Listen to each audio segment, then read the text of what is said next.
শেখ হাসিনার শাসনামলে আয়নাঘরে বিরোধী দলের নেতাকর্মীদের নির্যাতনের অভিযোগ তুলে বিএনপি সংরক্ষিত নারী আসনের এমপি রেহানা আক্তার রানু বলেছেন, ক্ষমতাচ্যুত প্রধানমন্ত্রীকে দেশে ফিরিয়ে এনে ইলেকট্রিক শক দিতে হবে। জাতীয় সংসদে অধিবেশনে তিনি এই দাবি জানান। অন্য এক প্রশ্নের উত্তরে স্পিকার বলেন, সংসদ অধিবেশনের চেয়ে গুরুত্বপূর্ণ কোনো রাষ্ট্রীয় কাজ হতে পারে না। বিস্তারিত মনোয়ার হোসাইনের রিপোর্টে। ধন্যবাদ মাননীয় স্পিকার। জাতীয় সংসদের বাজেট অধিবেশন সংসদটা আমাদের কাছে জাতির আমানত। আলোচনায় ফেনী থেকে নির্বাচিত বিএনপির সংরক্ষিত আসনের এমপি রেহানা আক্তার রানু আওয়ামী লীগ শাসনামলে আয়নাঘরে বিরোধী দলীয় নেতাকর্মীদের ওপর নির্যাতনের অভিযোগ তোলেন।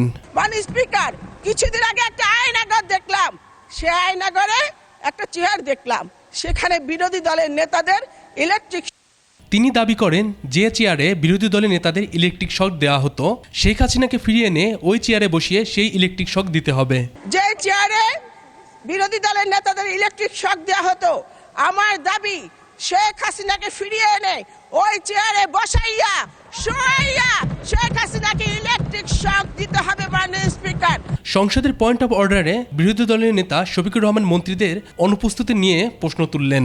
অনেক সময় দেখি যে মন্ত্রণালয় সম্পর্কে কথা বলছে, সেই মন্ত্রণালয়ের সংশ্লিষ্ট কেউ এখানে উপস্থিত নেই। তো এই যে অনুপস্থিতির একটা ব্যাপার, বিশেষ করে সিনিয়র লিডারদের, এইটা আমাদেরকে আহত করে। এর জবাবে সংসদ অধিবেশনে উপস্থিত থাকার তাগিদ দিয়ে জাতীয় সংসদের স্পিকার হাফিজউদ্দিন আহমেদ বলেছেন, কোনো রাষ্ট্রীয় কাজ সংসদ অধিবেশনের চেয়ে বেশি গুরুত্বপূর্ণ নয়। রাষ্ট্রীয় কর্মকাণ্ডের মধ্যে সংসদ অধিবেশন সবচেয়ে বেশি গুরুত্ব পায়, and it takes precedence over any other business of the state.